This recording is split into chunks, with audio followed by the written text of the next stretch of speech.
सभी को जय सिया राम। रामचरितमानस बालकांड, दोहा संख्या 220। यहाँ पर दोहे में गोस्वामी जी कह रहे हैं कि वय किशोर सुषमा सदन, श्याम गौर सुख धाम, अंग अंग पर वार यही, कोटि कोटि सत काम। उनकी जो वय है यानी आयु उम्र जो है वो किशोर अवस्था है। सुंदरता के भवन है, एक श्यामल और एक गौरवर्णीय है, सुख के धाम है। उनके अंग अंग इतने सुंदर हैं, इतने सुंदर हैं, क्योंकि सुषमा सदन ही कह दिया। सुंदरता के साथ साथ सुख के धाम भी हैं। ये उनके एक एक अंग पर 100 करोड़ कामदेव को निछावर किया जा सकता। अगर गोस्वामी जी ने कोई सबसे बड़ी संख्या लिखी है अनंत के पहले, बहुत जगह उन्होंने अनंत का भी प्रयोग किया है, लेकिन अनंत तो फिर संख्या से मुक्त हो गया, संख्या से परे हो गया। संख्या में उन्होंने जो सबसे बड़ी संख्या प्रयोग करी है वहां 100 करोड़ की संख्या लिखी है। और जब वो कोटि कोटि सत काम कह देते हैं तो इसका मतलब केवल एक 100 करोड़ नहीं, करोड़ों, 100 करोड़ के करोड़ों। आगे कहते हैं कि कहु सखी अस को तनुधारी, जो न मोह यह रूप निहारी।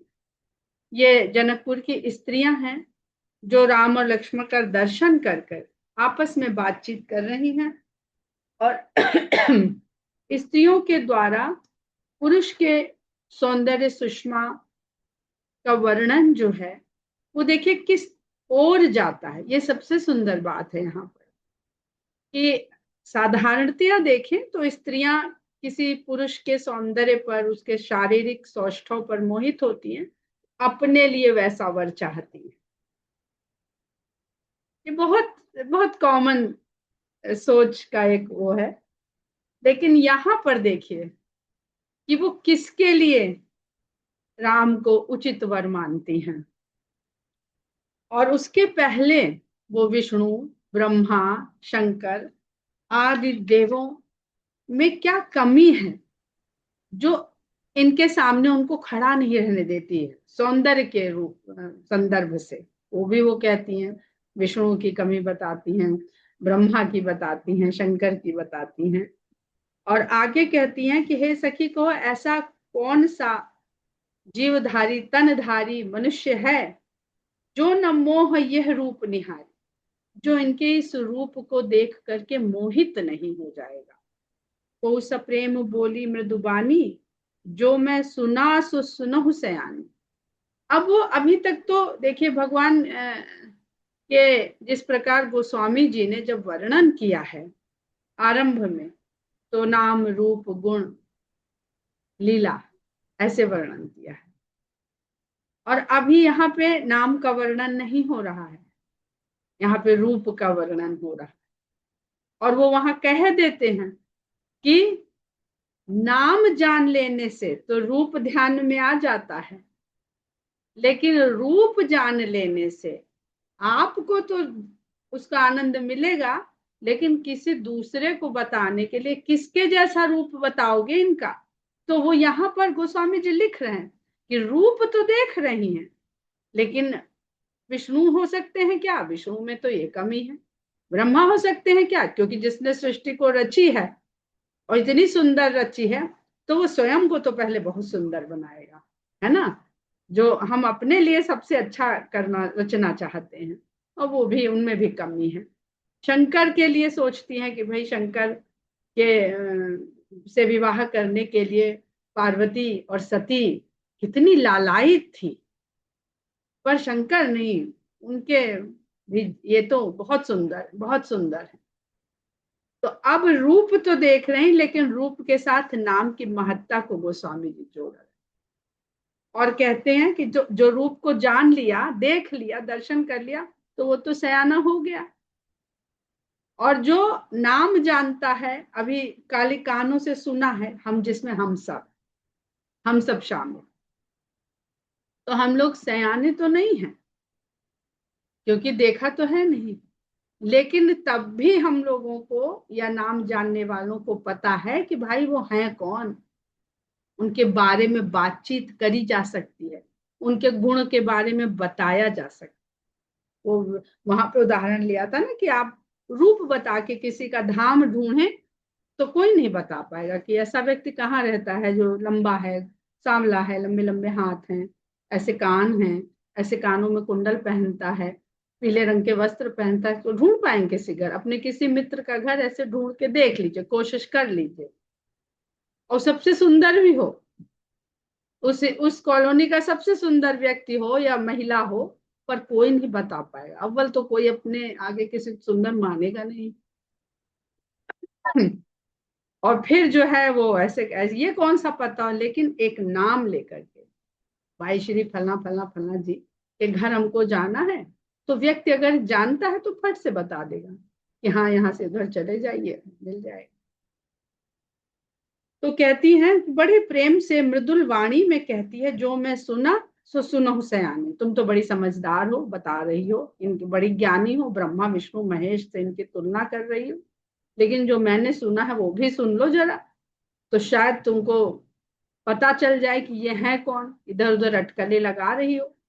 ए दो दशरथ के ढोटा, बाल मरालन के कल जोटा।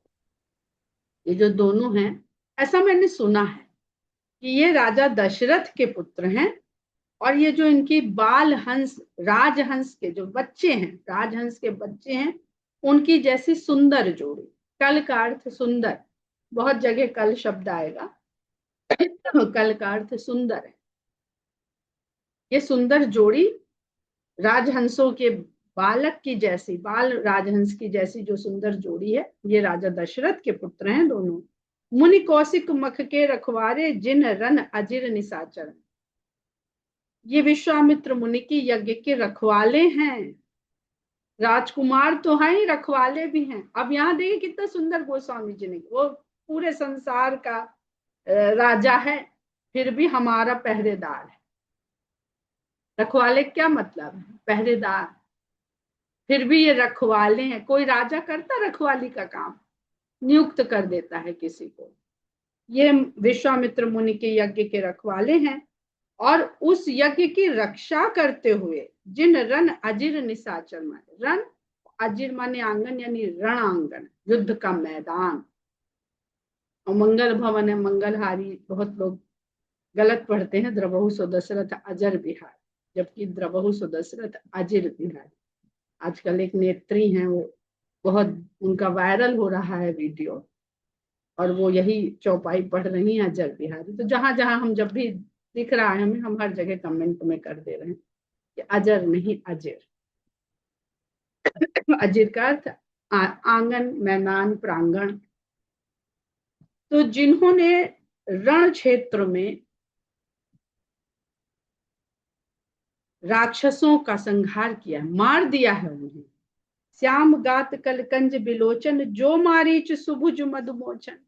अब मार दिया, कैसे मारा है? धनुष से, जो हम लोग बात कर रहे थे कि जो सांवले शरीर वाले हैं, जिनके कमल के, सुंदर कमल के समान नेत्र, कलकंज बिलोचन, सुंदर कमल के समान जिनके नेत्र हैं, उन्होंने मारीच और सुबाहु के मद का मोचन किया, नहीं उनके घमंड को छुड़ा दिया है, मुक्त कर दिया है।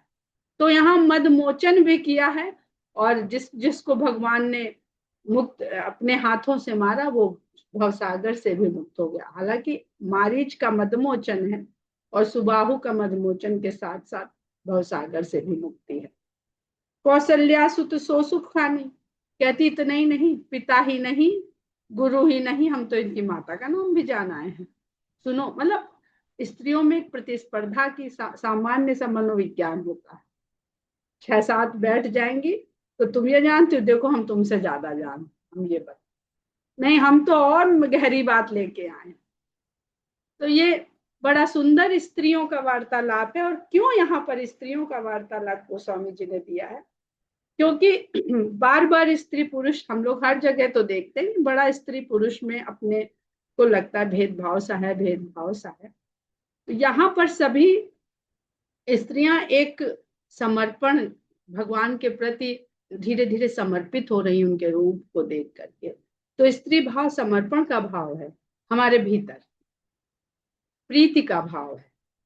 और जो पुरुष है वो भोक्ता का भाव, क्योंकि पुरुष कर्ता भाव से बहुत जल्दी भरता है, और जितना कर्ता भाव होगा उतना भोक्ता भाव होगा। तो अगर हम भोक्ता भाव में जब भी अपने जीवन में आए तो समझें कि हम पुरुष भाव का वो कर रहे हैं, क्योंकि पुरुष तो एक ही है। और जब जब हमने कर्ता भाव से कर्म किया तब तब हम कर्म के बंधन में पड़े। जब जब जो कार्य हमने समर्पण भाव से किया तब तब हम कर्म के बंधन से मुक्त रहे। वो कर्म हमको कर्म हमें करना है, लेकिन कौन सा कर्म हमें बांधेगा और कौन से कर्म से हम प्रभावित नहीं होंगे, यही गीता का ज्ञान। इतनी से जो मूल तंत्र है, मूल मंत्र है गीता का, वो यही है। तो कहती है कौशल्या सुत सो सुख खानी, वो सुख की खान जो है ना, वो कौशल्या के पुत्र हैं, और उनका नाम राम, नाम तक बता दिया, उनका नाम राम है। हाथ में उनके धनुष और बाण है। देखो, गौर किशोर बेसुबर काछे, कर सर चाप राम के पाछे। और उनके पास ही जो दूसरा राजकुमार दिख रहा है वो भी किशोर है, और बड़ा सुंदर वेश है उसका। काछे मतलब पास में, साथ में, निकट में। उसके भी हाथ में सर और चाप, शर यानी बाण, चाप यानी धनुष, कर यानी हाथ। उनके हाथ में भी धनुष और बाण है, राम के पीछे पीछे। अब इतना सुंदर है कि संसार में व्यक्ति आगे और उसकी छाया पीछे होती है, और छाया सदा व्यक्ति से धूमिल होती है, सांवली काली जिसको कहते हैं कि काली होती है। लेकिन राम और लक्ष्मण में राम सांवले हैं, और पीछे चलने वाली जो लक्ष्मण ने अपने को स्वयं को कभी माना ही नहीं, वो गोरे हैं। यही कहते हैं कि जो जगत है वो सत्य का विपरीत है। भगवान दिखेंगे नहीं किसी को, कल जो भी बात हो रही थी, भगवान नहीं दिखेंगे। भगवान की छाया ही माया के रूप में हमको दृष्टिगोचर है। जो इसको जान लेता है वो जान लेता है कि जब तक भगवान है तब तक ही छाया है। जब भगवान को हम अगर कह देते भगवान कुछ नहीं है, तो फिर हम और बड़े मोह में फंस जाते हैं। लक्ष्मण नाम राम लघु भ्राता, देखो मुझे तो उसका नाम भी पता है, उसका नाम लक्ष्मण है और वो राम का छोटा भाई है। सुन सखी तास सुमित्रा माता, इतना ही नहीं, वो उसकी माता का नाम सुमित्रा है। हे सखी तुम सुनो, उसकी माँ। तो उसने इस समय अपने पूरे समूह में झंडे गाड़ दिए अपने कि अच्छा ये तो बड़ी जानकारी ले आई है।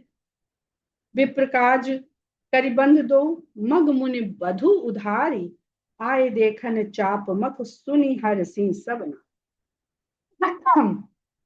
ब्राह्मण देव का काम करते हुए, यानी यज्ञ को उनके सुरक्षा प्रदान करने के पश्चात मार्ग में गौतम मुनि की वधु का उद्धार करते हुए ये अब धनुष यज्ञ, चाप मख धनुष यज्ञ को देखने आए हैं।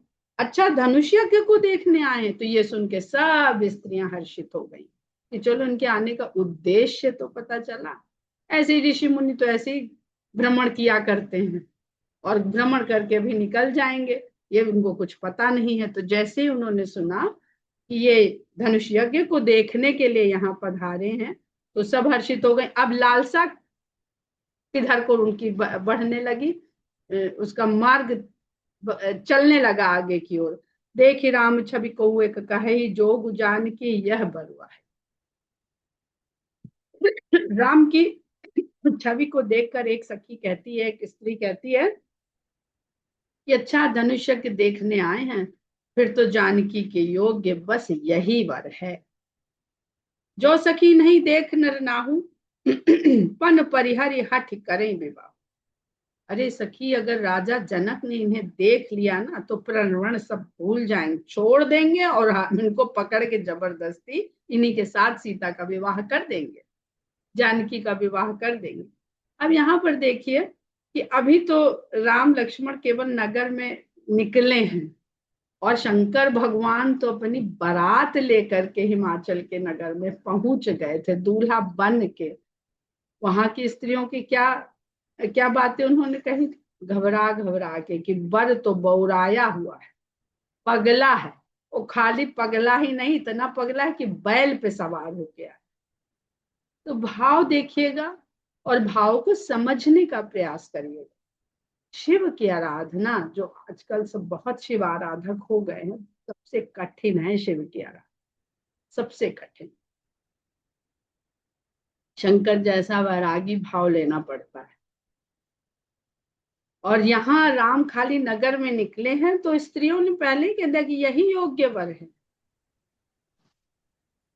को कहे ए भूपति पहचाने, मुनि समेत सादर सम्माने। तो कोई दूसरी स्त्री कहती है, अरे तुम क्या बात करती हो कि राजा अगर देख ले। राजा ने तो इनको देख भी लिया, मिल भी लिया और पहचान भी लिया, यही सीता के लिए योग्य वर है। इसीलिए तो उनको मुनि के समेत भवन में ले गए, नहीं तो ऐसे क्यों ले जाते। सखी परंतु पनुराउ न तजई, विधि बस हठ अभिवेक कही भजई।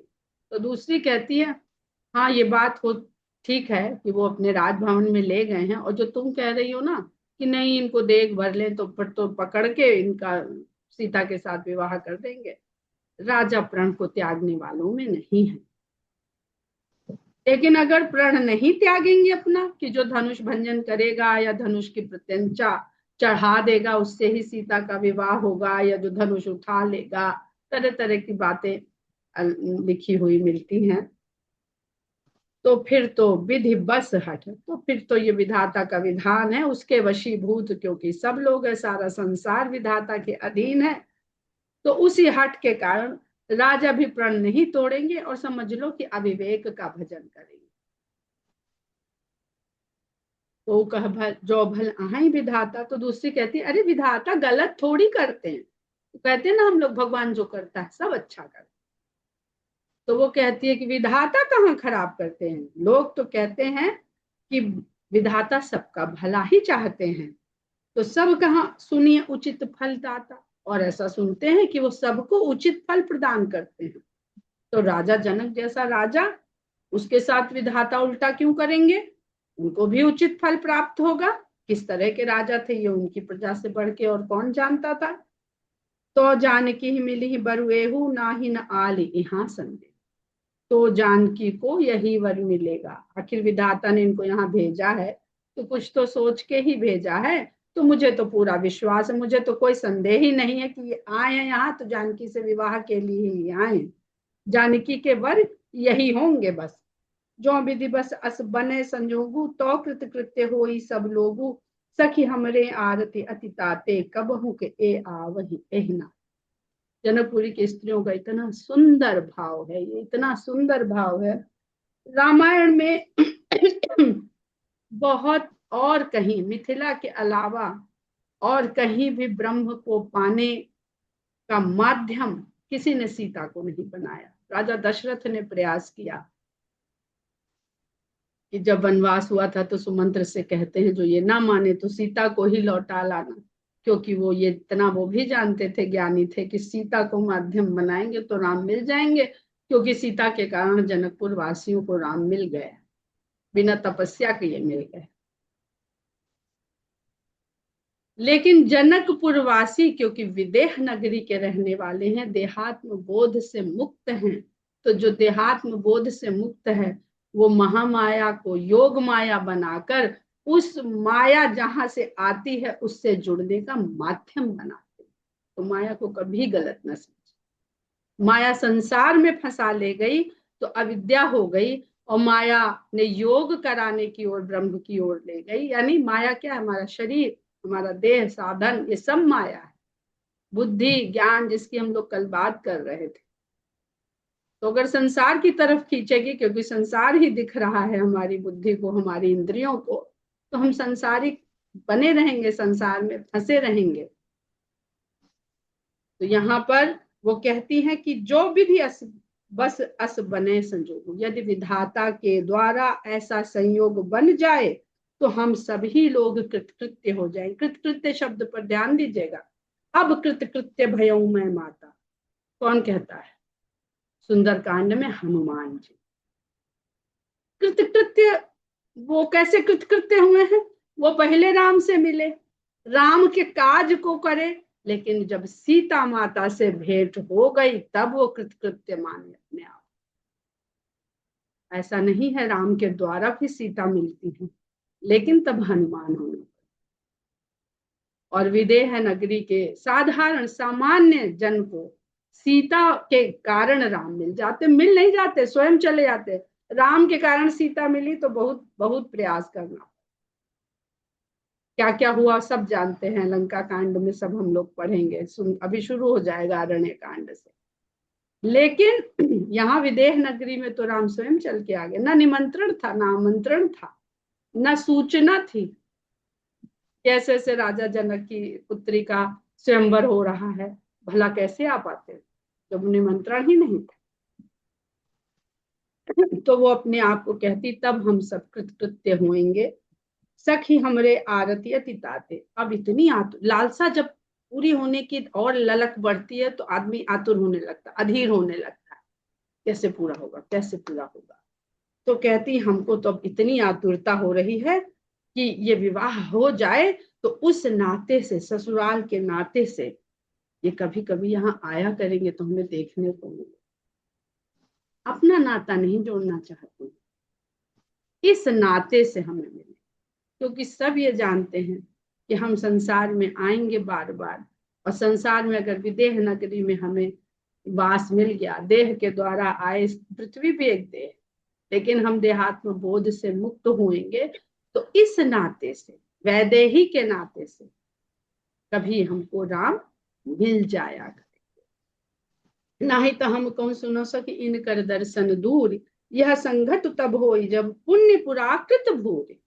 नहीं तो हे सखी, हम सब लोगों को इनका दर्शन भी दूर है। आज देख लिया तो देख लिया, दोबारा थोड़ी देखने को मिलेंगे। ऋषि मुनि योगी कब कहाँ एक जगह के हुए, लेकिन रिश्ता नाता बना लीजिए तो मिलने जुलने की गुंजाइश बनी रहे। और ये संयोग तभी होगा जब हमारे सारे पुण्य, भूर बहुत सारे पुण्यों का फल हमको मिलने का समय आ जाएगा। तो सबका अपना पुण्य अपना समर्पित करें, जो हमने कहा स्त्रियों का भाव समर्पण का भाव, स्त्री भाव अपने पुण्य को समर्पित कर देना चाह रही है कि सीता और राम का विवाह हो जाए। बोली अपर कहे सखनी का यही ब्याह अति हित सबही का, तो बहुत बहुत चीजें ना हम कभी सुन रहे हैं। ए श्यामल मृदुगात किशोर। अब लालसा तो सबके मन में हो गई, ये सब कमाल लक्ष्मण जी का है। न लक्ष्मण जी की लालसा होती इन जनकपुरी देख के आए, न इन सब स्त्रियों के मन में ये लालसा जागती। तो अन्य सखी कहती है कि हे सखी, तुम कह तो ठीक रही हो, बढ़िया बात कर रही हो, नीका अच्छी बात कर रही हो, इस विवाह से हित तो सभी का होगा। लेकिन अब हमारे जीवन में लेकिन किंतु परंतु आ खड़े होते हैं। लेकिन शिव धनुष तो बड़ा कठोर है, और इनको देख रही हो, ये सांवले, जो सांवले वाले हैं, मृदुगात किशोर। लक्ष्मण जी तो थोड़ा छनक फनक के चल भी रहे होंगे, चंचल है, थोड़े हो सकता कूद फान भी कर ले रहे हो, पर रामचंद्र जी का हम मर्यादा तोड़ने वाले, और इसीलिए लक्ष्मण जी पीछे पीछे चलते हैं कि राम की दृष्टि ना पड़े कि ये पीछे क्या चंचलता करते चल रहे हैं। ये जो सांवले वाले हैं, इनके अंग तो देखो, किशोर हैं, कैसे कोमल अंग हैं इनके, कहाँ इतना कठोर धनुष को तोड़ पाएंगे। सब असुमंजस आई सयानी, यह सुने अपर कहा मृदु। ये बात याद आते ही सभी समझदार महिलाओं में असमंजस की स्थिति आ गई। जीवन में ऐसे ही होता है, आशा होती है फिर दुविधा होती है। तो मीठी वाणी से अन्य महिला कहती है, अन्य सखी कहती है, सखी इन कह को वस कहानी, बड़ प्रभाव देखत लगु अहि। लेकिन मैंने तो सुना है किसी किसी को ऐसा कहते हुए, ये देखने में छोटे लगते हैं, प्रभावशाली बड़े हैं। इनकी वय से और इनके कोमल अंगों से इनको मत समझो, इनको मत आको। परसि जासु पद पंकज धूरी, तरी अहिल्या कृत अघ भूरी, सो की रहे बिनु शिव धन तोरे, यह प्रतीति परिहरिय न। परसि जासु पद पंकज धूरी, जिनके चरण कमल की धूल यूं उड़ के शिला को स्पर्श कर लिया, और जो जो बहुत पाप से भरी हुई थी, कर चुकी थी, कृत अग भूरी, भूरी यानी भूरी भूरी, बहुत अधिक, भूरी भूरी प्रशंसा जो आप लोग कहते हैं, ये वही भूरी है। यहाँ भूरी का अर्थ बहुत अधिक पापों को करी हुई अहिल्या का उद्धार हो गया। वहां क्या एफर्ट लगाना पड़ा इन्हें, कोई प्रयास करना पड़ा, चलने से धूल उड़ी और उस शिला में जाके छू गई। तो कि रही बिनु शिव धनु तोड़े, तुमको लगता है कि वो शिव धनुष को तोड़े बिना भला रह पाएंगे? यह प्रतीत, ये विश्वास रखो, इसको भूल कर भी मत त्यागना। जय बिरंचि रचसी ये समारी, तही श्यामल बरु रचो बिचारी। आखिर जिस विधाता ने सीता को संवार के यहाँ भेजा है, उन्होंने ही कुछ तो विचार करके उनके लिए, सीता के लिए, ये सुंदर सलोना सांवला वर उसी विधाता ने रचा है। अब यहाँ पे देखिए, जरूर तुलना करिएगा आप लोग शिव पार्वती विवाह की और राम सीता के जनकपुरी आगमन से लेकर के राम के विवाह तक की। वहां मैना मैना माया का प्रतीक थी, जब हम लोगों ने पढ़ा था, अगर आप लोगों को याद हो, कि बुद्धि में माया का प्रतीक थी मैना। मैना क्या कहती हैं? अधिक स्नेह गोद बैठारी, श्याम सरोज नयन भरे बारी। जहि विधि तुम्हि रूप अस दीन्हा, तेहि जड़ बरु बाउर कस कीन्हा। ब्रह्मा जी को दोष देती है कि जिस विधाता ने तुमको ऐसा रूप प्रदान किया, उसने तुम्हारे वर को क्यों ऐसा बौरा हुआ बना दिया। और यहाँ सखियां केवल, माता की तो जाने दीजिए, वो तो विदेह राज की पत्नी है, जिनके लिए वनवा चित्रकूट में जब कौशल्या जी से भेंट होती तो कहती आपको क्या समझाने की आवश्यकता, आप तो स्वयं विदेह राज की पत्नी, आप तो स्वयं ज्ञान से भरी हुई हैं। यहाँ पे जनकपुर की सामान्य स्त्रियां कह रही हैं कि जही बिरंचि रचसी सवारी, तही श्यामल बरु रचो बिचारी। तासु बचन सुनि सब हर्षाए, उसके वचन सुन के सब हर्षित हो गई। हाँ बिल्कुल, ऐसे संयोग थोड़ी हो गया कि बिना बुलाए ये आ गए। ऐसे ही हो कहीं मृदु वाणी, और मधुर वाणी में कहने लगी, तुम जैसा कह रही हो बस ऐसा ही हो जाए। हे हर सही बर सही सुमन सुमुख सुलोचन वृंद। इस बात के उनके मन में, बुद्धि में आते ही उनका हृदय हर्षित हो गया, और वो मानो पहुंच गई उस अवस्था में कि श्री राम ही उनकी सीता के दूल्हा हैं। वो पुष्प बरसाने लगी और अपने वो सुंदर मुख वाली अपने सुंदर नेत्रों से इस दृश्य को देखने लगी। जाहि जहां जहां बंधु दो तह तह परमान। और इस प्रकार जहां जहां से भी ये दोनों भाई गुजरते हैं, वहां वहां ऐसी ही परमानंद की स्थिति होती चली जाती। इसके बाद राम और लक्ष्मण यज्ञशाला की ओर बढ़ेंगे, जहां पर धनुष यज्ञ का आयोजन होना है। उसका पूरा वर्णन गोस्वामी जी ने बड़ा सुंदर किया है। लेकिन यहाँ पर दो बातों का आप लोग ध्यान रखिएगा।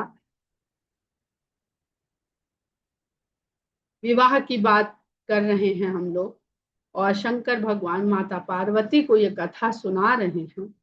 वो शंकर भगवान जिन्होंने सती को ये कथा कभी नहीं सुनी। सती ने दर्शन किया पर राम की कथा कभी नहीं सुनी, और पार्वती माता ने भगवान राम की कथा सुनी और उस आनंद का अनुभव किया। तो इस भेद को समझिएगा। तो यहाँ पर अभी तो हम लोगों ने सीता तक पहुंचने में अहिल्या, ताड़का अहिल्या और सीता, ये तीन भाव देखे समझे। अब राम और सीता का बिल्कुल साक्षात्कार होने वाला है।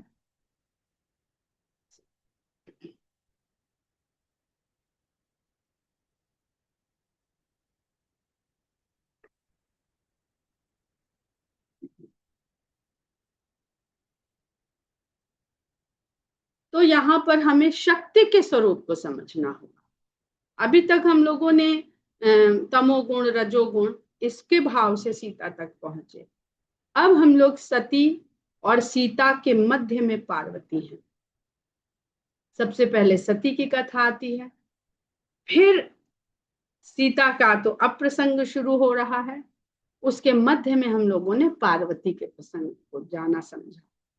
तो सती भी शक्ति है, शक्ति का जो शिव के साथ है वो शक्ति है, सती भी शक्ति है, पार्वती भी शक्ति है और सीता भी शक्ति है। आदि शक्ति जही जग उपजाया, भगवान ने स्वयं कहा है। अब ये शक्ति में भेद कैसा है, किस प्रकार का भेद है, जो गोस्वामी जी मानस में हमको दिखाना समझाना चाह रहे हैं। सती बुद्धि की शक्ति है, बुद्धि रूपी, दक्ष की पुत्री है, बुद्धि रूपी शक्ति जो जीव में है वो सती है। तो बुद्धि से जानना चाहेंगे तो हम जान नहीं पाएंगे, इसलिए शंकर भगवान ने नहीं बताई करता।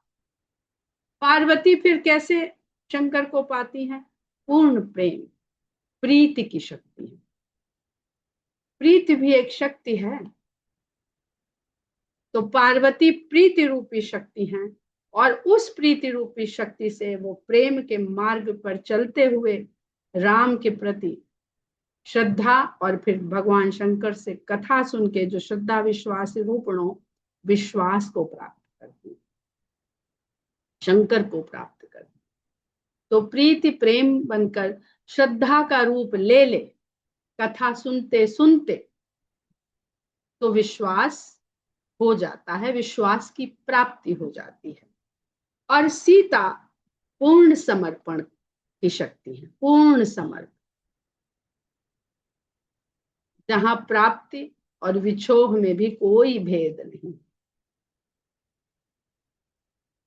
अब सती दक्ष यज्ञ है, सती के जीवन में दक्ष यज्ञ है, शिव और पार्वती, सती और पार्वती के बीच में, पार्वती और शंकर के बीच में कोई यज्ञ नहीं है, केवल प्रेम रूपी यज्ञ है। तो यहां से जानने का प्रयास करिएगा कि भगवान को, भगवान का नैकट्य प्राप्त करने के लिए कौन से यज्ञ की आवश्यकता है। दक्ष यज्ञ का विध्वंस होता है, वीरभद्र, संगत क्या है सती की, शिव के गण, और बाद में शंकर भगवान वीरभद्र को भेजते हैं और यज्ञ का विध्वंस, यानी दामाद अपने ससुर के यज्ञ का विध्वंस करा। दामाद कौन, ससुर कौन, अब इसको बुद्धि से, ईश्वर से, और बुद्धि जहां से पैदा हुई वहां से जोड़ के आप लोग समझने का प्रयास स्वयं कीजिएगा। पार्वती, पार्वती के संग कौन है, सखियां हैं, माता है, पिता है, ऋषि मुनि हैं, उनके पूरे प्रसंग में देखिएगा जाके यही सब है। और वहां पर प्रेम की संपूर्णता होती है, पार्वती और शंकर का विवाह होता है। और सीता के भी जीवन में एक यज्ञ है, धनुष यज्ञ। तो सती और सीता, सती के जीवन में दक्ष यज्ञ, सीता के जीवन में धनुष यज्ञ। शंकर भगवान अपने ससुर के यज्ञ का विध्वंस करते हैं और भगवान राम, श्री राम अपने ससुर के यज्ञ को संपन्न कराते। बहुत सुंदर प्रसंग है, बहुत ही सुंदर, डूब के देखेंगे तो बहुत आनंद आएगा। सीता के संग में देखेंगे तो सखियां ही पाएंगी, चाहे फुलवारी हो, चाहे स्वयंवर हो, चाहे जो भी कोहबर हो, सखियां ही पाएंगी। सखियां, विम ने कहा, समर्पित प्रेम है सखियां, समर्पण की भावना है जीव के भीतर। और सीता की शरणागति कहाँ हुई है, सीता की शरणागति प्रीति की देवी माता पार्वती के आगे हुई है। भगवान को पाना है तो प्रेम की शरणागति करिए, प्रीति की शरणागति करिए, वहां से वरदान मांगा। मन जाहि राज्य मिले ही सोबर, सहज सुंदर सांबर। बहुत सुंदर है, इतना सुंदर प्रसंग है। तो सीता की जो शरणागति है वो माता पार्वती, जो प्रीति रूपी शक्ति है, और प्रीति रूपी शक्ति ही किसी भी तरह के, धनुष भंजन पे भी जब वहां पहुंचेंगे तो उसकी बात कर लेंगे। पर अब कल से हम लोग धनुष यज्ञशाला का वर्णन सुनेंगे, वहां का जो भी आर्किटेक्चर है वहां का, उसको देखे समझेंगे। जय सिया राम।